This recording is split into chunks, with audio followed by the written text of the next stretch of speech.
Hello, everyone, and welcome to the inaugural episode of Triple Threat, hosted by myself, Matt Morris, my buddy Logan Hansen, and of course, Alex Poole, who couldn't be here with us for the first episode, but will be joining us very soon in the near future.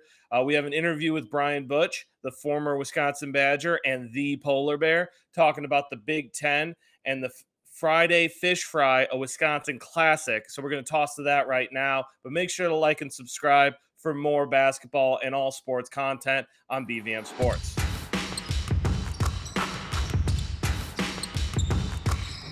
Brian, how we doing? I'm a Big Ten Network analyst, a co-host for the 9 to noon on 97.3 The Game, and a former Badger. How we doing today, Brian? Doing great. It's college basketball season now, so it's always my wheelhouse. love being able to talk college hoops. It's a crazy year this year, but it's fun. It has been crazy, and as we're getting into the middle of it, we obviously have to start with the Badgers, your alma mater. What are your expectations for them as they get towards that final few months of the season? Is this a team that looks like they can make a run in the Big Ten tournament and the national tournament, or what are your expectations for them? Good luck. I wish I could tell you what the expectations are in the Big Ten this year, but I have no idea. The only thing we know is Purdue is really good. That's all we know as far as the rest of this. So, yeah, can they make a run in the Big Ten tournament? Absolutely. And I think Wisconsin's a team, you look at what they've done last year, they have had the success against Purdue. They've kind of had the blueprint as far as how to guard Purdue and make their life a little bit more difficult. Now, Purdue added some different pieces. But, yeah, I think Wisconsin can definitely make a run in the Big Ten tournament. As far as the NCAA tournament goes, it's all about the draw. And it's all about staying healthy. You saw Wisconsin last year, thought they had a really good draw. What didn't happen is Chucky goes down, and then from that point on, was the end of the road there. So when you talk the NCAA tournament, there's a lot of things that have to go your way. But I like the moxie of this team, and I think Steven Kral's getting better in what he's able to do. Getting Tyler Wall back, very obvious. He misses 3 games, they lose those, he comes back, they win right away. And the schedule that they've got, having to make up this Northwestern game, and then, that shrinks your recovery time a lot.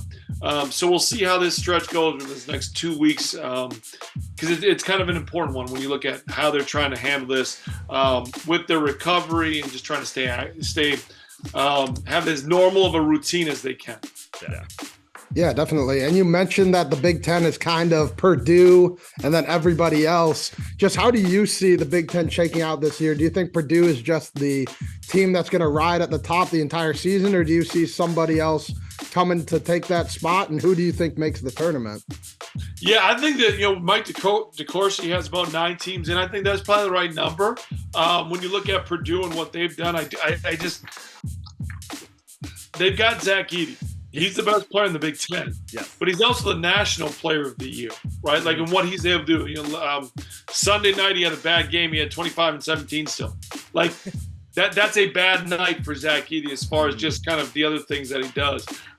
They've added enough shooting around that it's very tough to guard. I think Matt does a great job of putting all those guys in situations that have success. So I think when you look at that, I think Purdue's at the top. Now, might they lose a game? Yeah, but are they going to lose enough to kind of come back down to the rest of the group? I don't see that happening. I really don't. As far as kind of the rest of that group, I said I think there'll probably be about 9 teams that get in the Big Ten, but the projection of having 10 wins and 10 losses, all that kind of in play. Yeah, they're all going to beat each other up. That's kind of what this league is going to be this year. We know Purdue, and that's it. And anybody else that says that they know what's going to happen, I know this Monday, Wisconsin plays Northwestern in a makeup. There's so many of those. There's not a night off. Even Minnesota, I was on call for the Minnesota game against Michigan last Sunday, and again, it's a 4-point game. And Minnesota's only got 1 win in the league. You have to bring it every night. Yeah. No, you definitely do, and you kind of touched on it. The Big Ten has that kind of bugaboo of being a conference that gets a lot of teams in, but then they all, end up not making it. It's been since 2019 that there was a Final Four team from the Big Ten, It's been obviously like 23 years since Michigan State won a national championship. Do you think, Purdue obviously being the main one, do you think that they're a team that can kind of get to the Final Four and maybe even make it to a national championship? I do. I think Purdue has the ability to do that. I really, because of their guard play, right? When you look at the NCAA tournament, you have to have guard play. Now the question is, their guard play is freshman based, right? With Lawyer and some of those guys. Now they have some other guys that aren't all freshmen, but I mean the success that they've had, it's freshman based. So can they handle that moment? So far they've handled that moment. I think having Zach Edey protect the rim defensively, what it does, it really stops a lot of dribble penetration at times. So now it forces the team to become outside shooters. If you're an outside shooter, that's good and bad. Yeah. It's good as far as, hey, that's what you want to rely on. You play the percentages. But in the tournament, all it takes is for one team to get extremely hot from three, and you end up losing. So it's that kind of thing that you try to watch. But I think their guard play is good enough to get them there. I do think that they are one of those teams that we're talking about. You never can count out Michigan State. And again, I talk a lot about it when it comes to the NCAA tournament, but it's all about seeding. Who do you have? Kind of how does it match up? What, all those sorts of things. Because when you talk about 9 teams or 8 teams in the tournament, you got enough there. Now, the last 2 years, they haven't played well in the tournament. The Big Ten hasn't. They haven't performed to the level that they should have performed. But this is still the second best league in the country. Obviously, the Big 12 is the best league in the country, but the second best league in the country. And I do think, we've seen this a lot from the coaches. Not thrilled with the officiating. It's been a big thing coming out, and it's not about the calls. It's been about the consistency.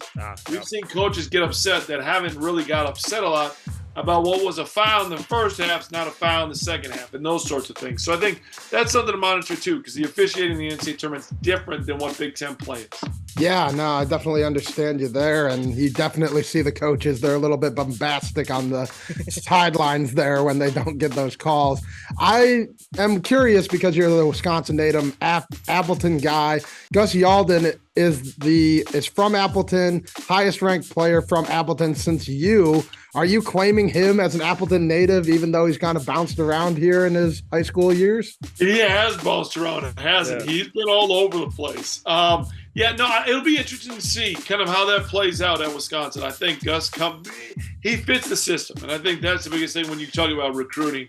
Where and what. I think it's one of those things overall with Wisconsin. It's about fit. It's about, hey, these are the guys we want to kind of fit what we do, and it doesn't fit for everybody. What Minnesota wants might not be what Wisconsin wants. What Michigan State wants, like everyone wants to say, oh, it's a top recruit. Well, but he's not going to fit into every type of system and every type of program, and that's just the uniqueness of what college basketball is. Virginia isn't recruiting the same kids as Kentucky, but Virginia has a national championship more recent than Kentucky does. So what do you want? And I think you can win different ways in college basketball. That's why it's so good. Oh yeah, it's the best part about basketball and how you see the success of these coaches and these programs, because they recruit so well for what they specifically want. And, to finish this up, Brian, you're a Wisconsin native, like we already said, and nicknamed the Polar Bear. So we got to ask you about the fish fry. First of all, what is your favorite fish to get at a fish fry? And then are you going French fries or are you going potato pancakes? See, I'll go potato pancakes. I think that's always one to get there. And then you look at the fish. I'll go with a perch or a walleye. Either one of those, I'm good. Either one of those, I'm good. So you gotta love it. Now you missed the biggest thing though. What's the cocktail of choice? Oh, it's a brandy old fashioned. Sweet, right? But you got to make sure. Now, when you have others on, you got to make sure they get it right. That's the biggest thing. Absolutely. Not about the fish or the fry, the pan. No. It's about the cocktails leading up to it. Then we're good to go either way. You're absolutely right. Do you go blue cheese olives as well when you're going for a cocktail? I do not do blue cheese. No. I do mushrooms and olives. I'm a mushroom olive guy. Okay. Totally fine. But we expected you to have the right answer, so we weren't going to. Brandy Old Fashioned, the most important part of the night. Brian, thank you so much for coming on. It was great talking to you, hoops and drinks. Sounds good, guys. Thanks. We'll do it again. Great interview with Brian. I have to agree on the Old Fashions. They are delicious. If you've never had a Brandy Old Fashioned sweet, make sure you'd have it. It is a Wisconsin delicacy. Am I right, Logan? Oh, yeah. I mean, I'm not much of the old-fashioned guy, but the fish fries are definitely the thing. Oh, yeah. You got to enjoy a fish fry, so can't Can't deny that. I go fries. But we're moving on to our next segment. We're going to hand out some hardware for this week. All right, so we'll start out with Slam Dunk. Logan, what is your Slam Dunk of the week? Yeah, so Slam Dunk, just something that, really stood out, a major milestone, something like that. And I had to go with Amani Bates from Eastern Michigan. I mean, boy just balled out, 43 points, including 29 straight.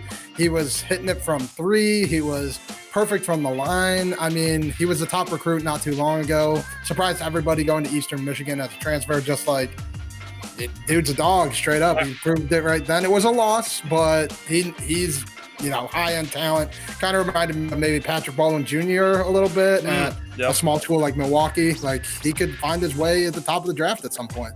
Oh, absolutely. I mean, the draft, especially at the top end, is all about potential anyways, and he's got loads of potential. So it is nice to see, after all the ups and downs, him figuring it out a little bit. And my Slam Dunk is Caitlin Clark. I'm staying college, but I'm going women's college. The superstar at Iowa just had a triple-double to beat the Ohio State Buckeyes, and it was absolutely unbelievable. And honestly, her entire month of January has been insane. She's basically averaging a triple-double in the month of January. And then overall this season, she's got upwards of 7 assists, 7 rebounds, and more like 25 points. So Caitlin Clark, just in general, is always going to be a slam dunk. And this week in particular with the triple-double, she killed. Oh, yeah. And her whole career, she's been a slam dunk. I mean, absolutely dominant there for the Hawkeyes. I have to agree with you there. Absolutely. And bank shot, something like sneaky good. You chucked it up. You weren't sure if it was going in, and then just it banked in. You better call bank. So my bank shot is what Stan Van Gundy recently tweeted out that got some hype from Kevin Durant, just talking about how there's been so much investment by the NBA and by these teams into player safety and conditioning and the health, just with trainers and all this other technology that's available to the guys. And you see some positives. Like I remember Jabari Parker being able to come back from multiple injuries. Derrick Rose has come back as well. Kevin Durant. I mean, guys come back, but they're also getting injured a lot more. So I thought that was an interesting point. And it's definitely something that can be looked further into because with all the investment, you would think that injuries are less likely to happen, but it feels like guys are out sometimes almost every other game nowadays. Yeah, and I have to agree with you there. Definitely good to hear from Stan there. I know he fully didn't understand what Kevin Durant meant when he responded, but he got the gist. He was corrected there. So he was spitting facts, and he didn't realize what spitting meant. So that was you gotta stay with the lingo nowadays, Stan. Come on. Exactly. Just a good lesson for Stan there. Maybe he'll use it in his next post. Who knows? But for me, a sneaky good game, which I mean, I get the hype, but the Warriors haven't played the way that we expected a champion. Kind of similar to the Rams, maybe not that bad. Obviously, the Rams were a train wreck. The Warriors aren't. But Grizzlies Warriors, I mean, you expected that game to be very competitive, very good. It's kind of turned into a rivalry a little bit. And the bank shot actually is, I think, Steph Curry's ejection, because it was one of those things that you didn't expect, but it gets everybody in the crowd kind of like riled up, and it kind of pushed the Warriors over the edge a little bit because Jordan Poole ended up hitting the game winner, and it's like, oh, that got him a little extra energy. And fun fact, Steph Curry's been ejected all 3 times in his career, and all 3 times through a mouth guard or had a mouth guard incident. So just another funny little part of the ejection story there. Just wild. That mouth guard does seem to get him into some bad situations. He likes to chuck that thing when he's mad. I mean, it's his signature look. They might as well come out with Steph Curry mouth guards now. Yeah. Like, it should just be a thing. Jordan. Honestly. Yeah, they got to figure it out. That's marketing right there. Under Armour, call us. We got ideas for days. But brick of the week, and this is honestly in general, it kind of goes off of what you were talking about, Logan. Officiating in the NBA. I think the refs are way too quick to call a T and way too quick to eject a guy. And the videos can be so condemning because it's like you'll see Ja Morant clapping at a fan or talking to a fan and he gets a T. Luka at one point this season yelled at his own teammate, and the ref took it as an insult and called a T. I don't know why NBA refs are in there just so upset and so quick to get angry and chuck a tee at a player, but they got to stop with all these technical fouls and all these ejections. It's not good for the game, and nobody's happy about it. Yeah, I have to agree. I went to the Warriors-Bucks game here in Milwaukee not too long ago, about a month ago. And yeah, I want to say I counted something like 7 technicals given out. I know they ejected a fan because of Draymond. He asked for a fan to be ejected. Both coaches got T. Steph got a T. Dre got a T. I want to say either Giannis or Grayson got a T. Like, just ridiculous amount of T's being thrown everywhere. We're just like, let's get on with the game. It was one of the longer games, it felt like, in the NBA just because of that. So I have to agree with you there. The T's are getting out of hand. The Luka one, especially egregious because he was yelling at his teammate. But for me, the brick is Joel Embiid not getting an all-star starter spot. Like, I know he's going to be an all-star. I know he is going to be probably one of the top guys selected when they do the selection there. But how is this man not an all-star? He is second in the league in scoring. He leads the East in scoring, which is where he didn't get the starter. And the 76ers are second in the East. So if you do it based on scoring, it's like, okay, well, he's still one of the top scorers. If you do it based on team record, well, he's better than the Nets. Like, I get Kevin Durant. I understand why people love him. He is a very good player, definitely one of the elite 5, you could say. But Joel Embiid is definitely in that conversation. You can't really take Jason Tatum out. He's MVP performance this year. Can't really take Giannis out. He's an MVP performer this year. But I would say between Durant and Embiid, I'd probably go Embiid just because of the success of the team. So I understand the choice of Durant. You can't argue the choice of Durant necessarily, but Embiid needs to be in there the way he's playing. Well, I mean, Durant's been hurt a little bit too, which I guess in some people's minds, like, supports their decision because the Nets have struggled without him. But I feel like, especially when it comes to all-star voting nowadays, everybody gets very personal and emotional about it. Like, you have to, and they don't stick to just stats and looking at who's doing well. It always feels like there's somebody being snubbed. So I don't know if they'll ever be able to figure out the perfect formula to make sure everybody's happy. But Joel Embiid should have been a starter. Joel Embiid is the problem. He trolls too much, I think. He's part that could be it. That could be it. But Kevin Durant isn't exactly known for not trolling either. So I don't know if that argument works for that. But to finish the inaugural episode of Triple Threat, we're going to put up a shot clock. Logan, you're going to start us off. You got 24 seconds. Just go ahead and give us that quick little TED Talk, what you thinking about as far as basketball goes. Yeah, for me, for basketball, I'm going to go high school basketball, high school girls basketball, and John Morant's sister, Tanaya Morant. She is a senior currently at Houston High School in the Memphis area. Dominant, straight baller. You could probably saw her video, social media. Has no offer. Somebody give that girl an offer. Give it to her now because she is a straight killer. Perfect timing. 100% agree. I'm going to stay high school girls basketball as well. And shout out Wisconsin high school girls basketball. KK Arnold is a McDonald's All-American. You also have Grace Grikulski for Kettle Moraine High School, who is a 4-star and going to West Virginia next year. Then you have another UConn commit. KK Arnold's committed to UConn. You have Allie Zabel. She's a UConn commit for 2024. Absolutely unbelievable. Great basketball in Wisconsin. Yeah, no doubt. Great basketball played up here. It might not be the hotbed yet, but it's getting there. It's good. Hey, when you have 2 UConn commits within like an hour distance of each other in the same state, I take that as a win. That's like getting like a bunch of Bama football players, or you got some guys going to Duke. Like that's a level that is impressive and you should be proud of. So shout out to those girls. They're doing amazing stuff on the basketball court. Definitely. All right. Thank you for watching the inaugural episode of Triple Threat. Catch me, Alex, and Logan the next week's episode. Make sure you like and subscribe and check out BVM Sports for more content. Thanks for watching. Feel free to check out our other videos and don't forget to smack that subscribe button down below while you're at it. Also, for more great and original content, head right over to bvmsports.com.